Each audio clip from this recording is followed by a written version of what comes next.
warahmatullahi wabarakatuh. Perkenalkan, nama saya Ayu Oktaviana, mahasiswa Kebidanan Sarjana Terapan dari kampus Universitas Aisyah Yogyakarta.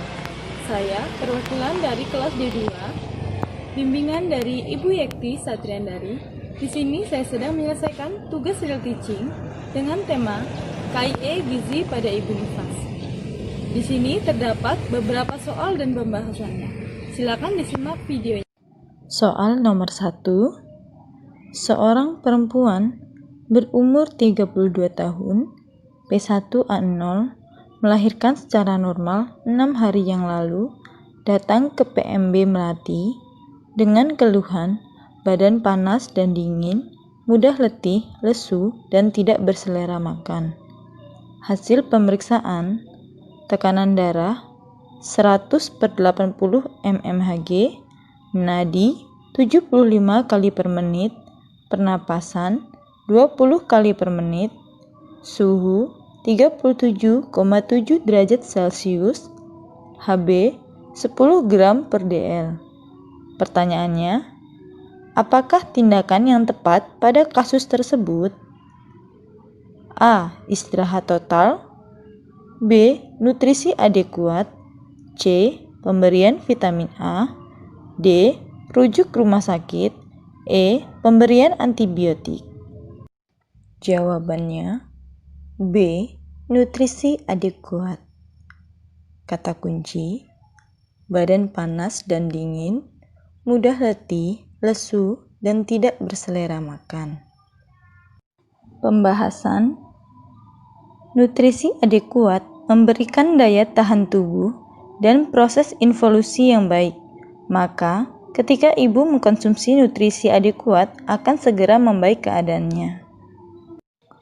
Soal nomor 2. Seorang perempuan umur 25 tahun, P1A0, melahirkan secara normal 3 hari yang lalu, kemudian datang ke PMB Mawar dengan keluhan lemah, letih, lesu. Hasil anamnesis, tidak boleh makan yang amis-amis oleh keluarga. Hasil pemeriksaan, tekanan darah 100/80 mmHg, nadi 78 kali per menit, pernapasan 22 kali per menit, lokia rubra, konjungtiva pucat, Hb 10,5 gram per dl. Pertanyaannya, apakah konseling yang tepat pada kasus tersebut? A. Konseling vitamin A. B. Konseling gizi ibu nifas. C. Konseling perawatan perineum. D. Konseling pencegahan postpartum blues. E. Konseling keluarga berencana secara dini. Jawabannya B. Konseling gizi ibu nifas. Kata kunci: dengan keluhan lemah, letih, lesu. Hasil anamnesis, tidak boleh makan yang amis-amis oleh keluarga. Pembahasan: gizi pada ibu nifas adalah makanan yang harus dikonsumsi pada masa nifas, harus seimbang, bergizi, dan cukup energi. Makanan yang dikonsumsi seharusnya mengandung sumber tenaga atau energi seperti karbohidrat terdiri dari beras, jagung, tepung terigu, dan ubi. Sedangkan zat lemak dapat diperoleh dari hewani seperti lemak mentega, keju, dan nabati seperti kelapa sawit, minyak sayur, dan minyak kelapa. Sumber pembangun protein yaitu seperti ikan, udang, kerang, kepiting, daging ayam, hati, telur, susu, dan keju. Dan protein nabati seperti kacang tanah, kacang merah, kacang hijau, kedelai, tahu, dan tempe. Sumber pengatur dan pelindung contohnya seperti mineral, vitamin, dan air. Soal nomor 3. Seorang perempuan berumur 24 tahun, P1A0, AH1, melahirkan 2 hari yang lalu, datang ke PMB dengan keluhan nyeri pada jahitannya. Ibu ingin luka jahitannya cepat sembuh dan kering, namun ibu tidak mengerti harus mengkonsumsi apa saja.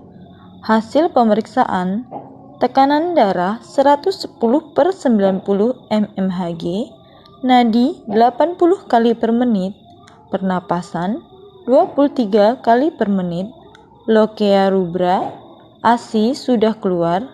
Kemudian, bidan memberikan KIE tentang gizi yang harus dipenuhi.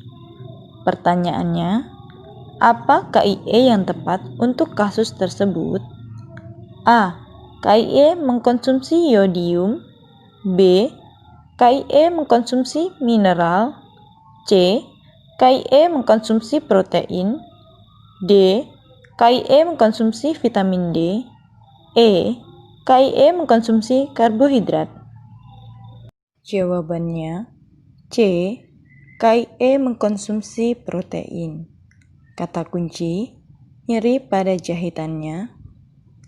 Ibu ingin luka jahitannya cepat sembuh dan kering, namun ibu tidak mengerti harus mengkonsumsi apa saja. Pembahasan, protein sangat diperlukan untuk pertumbuhan dan penggantian sel-sel yang rusak atau mati, sehingga dapat mempercepat penyembuhan luka pada perineum atau akibat jahitan luka setelah melahirkan. Soal nomor 4.